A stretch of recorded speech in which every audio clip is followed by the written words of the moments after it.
El 18 Brumario de Luis Bonaparte. La historia como tragedia y como farsa, Karl Marx. Hegel dice en alguna parte que todos los grandes hechos y personajes de la historia universal aparecen dos veces. Pero se olvidó de agregar, una vez como tragedia y la otra como farsa. Con esta apertura, Marx nos entrega en 1852 algo más que un análisis coyuntural del golpe de Estado de Luis Bonaparte.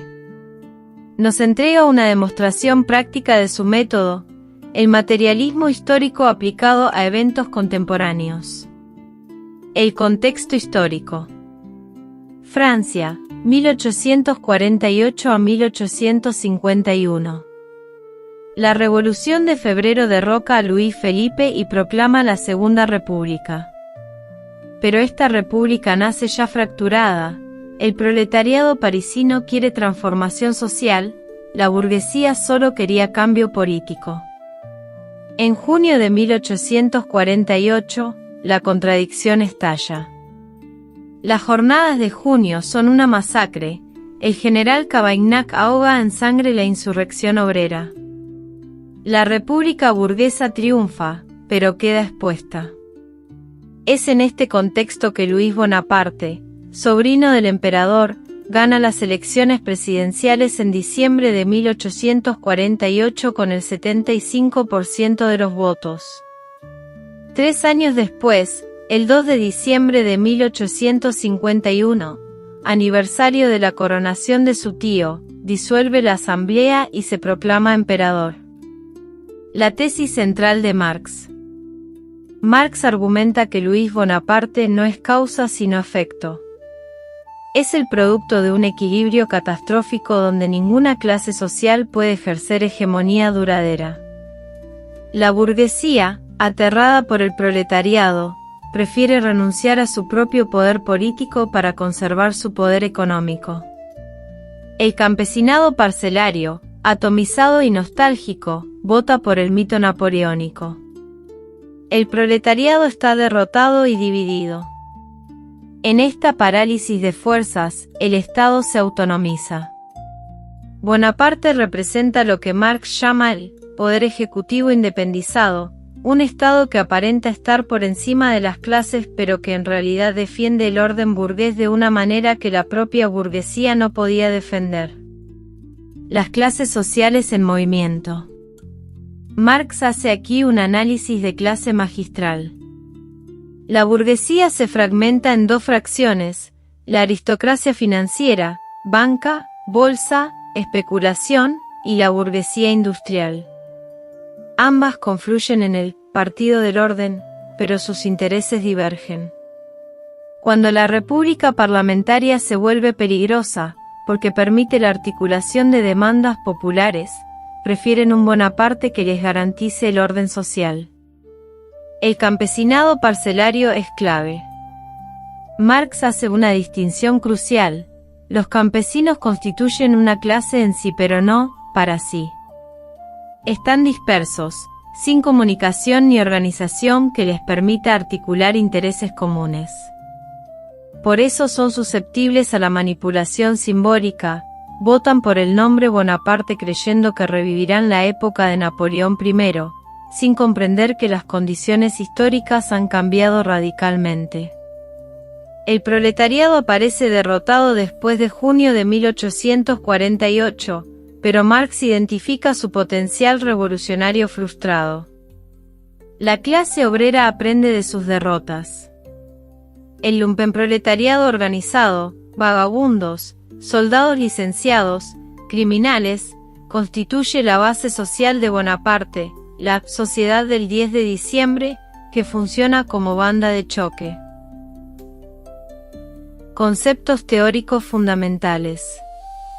Aquí Marx desarrolla ideas que serán centrales para el marxismo.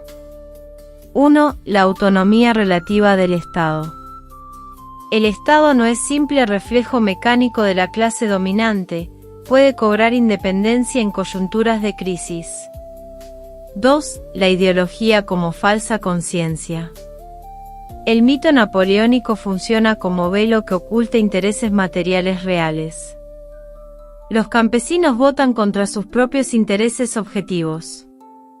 3. La distinción entre forma y contenido político. La república parlamentaria es la forma política más adecuada para la dominación burguesa, pero cuando amenaza el contenido, la propiedad privada, la burguesía sacrifica la forma. 4. La lucha de clases como motor. No hay determinismo simple. Las clases actúan, se equivocan, aprenden. La historia es proceso abierto.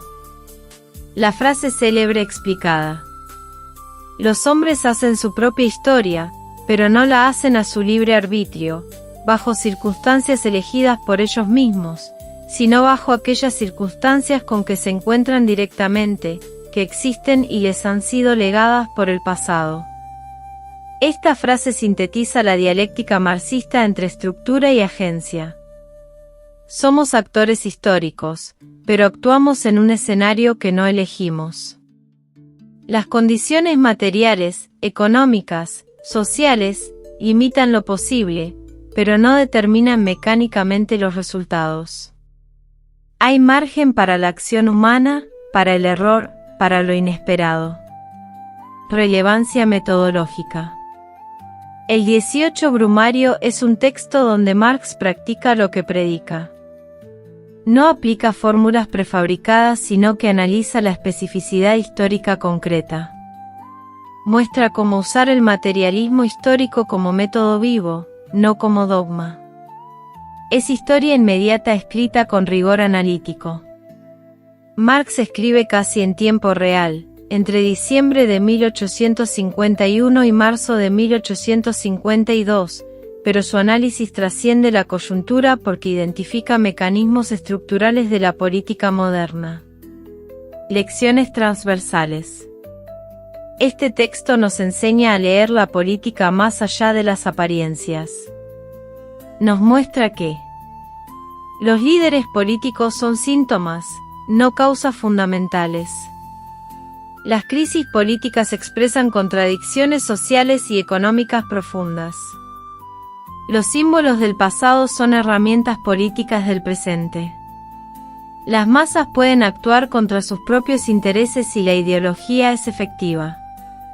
El Estado moderno tiene una complejidad que excede el reduccionismo. Conclusión. El 18 Brumario no es solo un texto sobre Francia en 1851. Es una lección de método, una demostración de cómo analizar la política desde sus bases materiales sin caer en determinismos simplistas. Es Marx el historiador, el científico social, el teórico político, todo junto. Y sí, es también Marx el polemista brillante, el escritor mordaz. Porque entender no está reñido con el estilo, y la teoría no tiene por qué ser aburrida cuando se escribe bien.